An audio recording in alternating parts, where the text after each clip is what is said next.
The housing market feels frozen for a reason. Homes exist, demand exists, but movement does not. Large family houses stay occupied by one or two people while buyers with kids search endlessly for space. Prices climb, listings stay scarce, and frustration grows.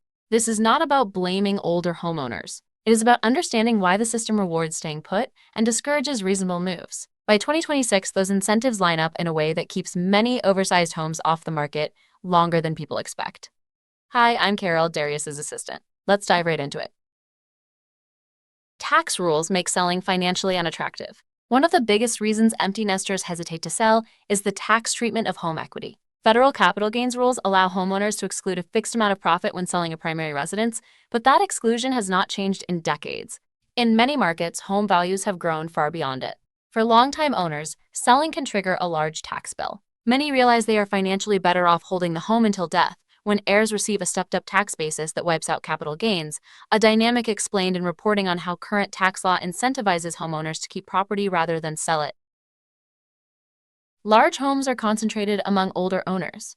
This tax dynamic matters because of who owns the housing stock. Older Americans hold a disproportionate share of large single-family homes, including many 3- and 4-bedroom properties built for families.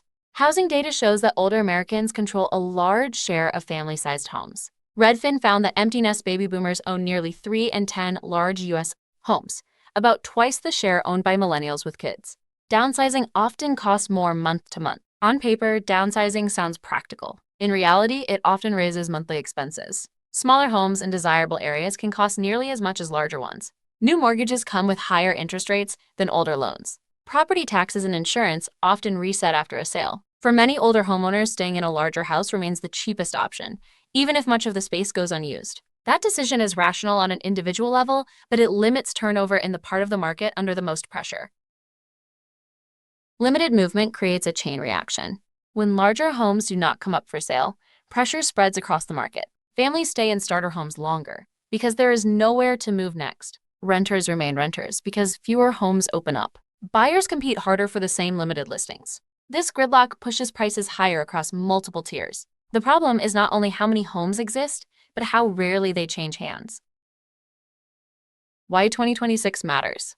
During 2026, a large share of the baby boomer generation will be well into their 70s. Maintenance becomes harder, health needs increase. Yet the financial incentives still reward staying put. This does not mean older homeowners should be forced out of their homes. It means the system penalizes reasonable moves and rewards inaction. Until those incentives change, many family-sized homes will remain off the market, even when they no longer fit the household living in them. Well, that's it in a nutshell. Reach out or comment below with any questions. Thanks for watching, and feel free to hit like and subscribe if you'd like to see more of this content, and be sure to make it a wonderful day.